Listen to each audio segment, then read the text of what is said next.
Today, we've got something really fascinating. We're going to unlock some, well, practical, science-backed ways to boost your brain power. Yeah, it's exciting stuff. Right.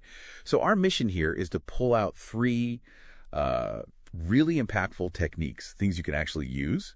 We've tailored this for you, our listeners. Yeah. So you can get the info quickly and really understand it. Get you well informed and ready to try things out. Exactly. Okay, so let's dive into the first big area. The prefrontal cortex. Mm-hmm. You can sort of think of this as like the CEO of your brain, right? Right. It's handling all the complex decisions, the planning, impulse control. Yeah, it really steers the ship, so to speak. Your most sophisticated thinking happens there. And what's fascinating from what we've seen is how much we can actually influence those core executive functions. Oh, absolutely. Yeah. And strengthening this area, it isn't just, about raw intelligence. It's really vital for your overall cognitive function, your focus, how you strategize, planning for the future, Yeah. all that. That makes total sense. So it's like a targeted workout for the boss upstairs. Exactly. And the cool thing is, this training, it's actually pretty accessible for you listening. Yeah. Things like puzzles or chess. Mm-hmm. Even learning a musical instrument engages this CEO. Mm-hmm. Actually, I started doing crossword puzzles just recently, maybe last month.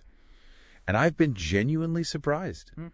I actually feel I can concentrate better during the day. Oh, interesting. Yeah, it's kind of remarkable how fast you feel something, a difference. It really is like a workout for your brain. That's a great analogy. Just like lifting weights builds muscle, these kinds of activities, they literally strengthen the neural pathways in the prefrontal cortex. Wow. Yeah, you're basically building a more robust, more efficient brain, one that's better equipped for complex stuff.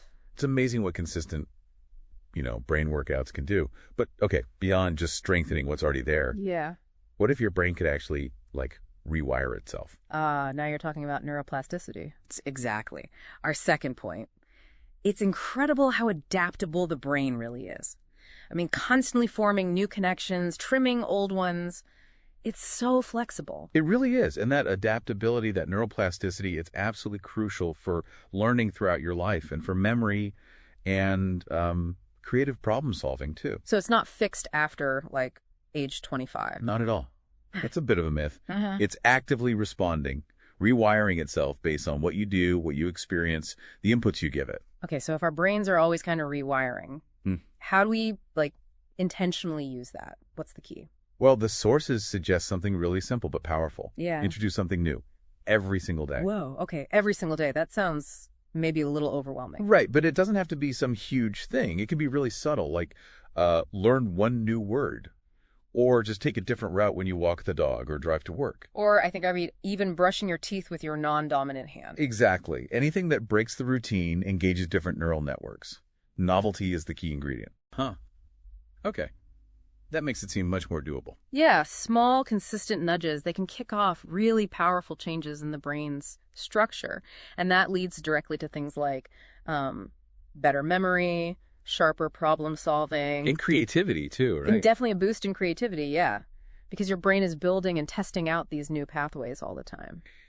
I can actually speak to this a bit. I started deliberately kind of mixing up my morning routine. Just small stuff, like a different podcast on the way to work or trying a different breakfast spot. Mm-hmm.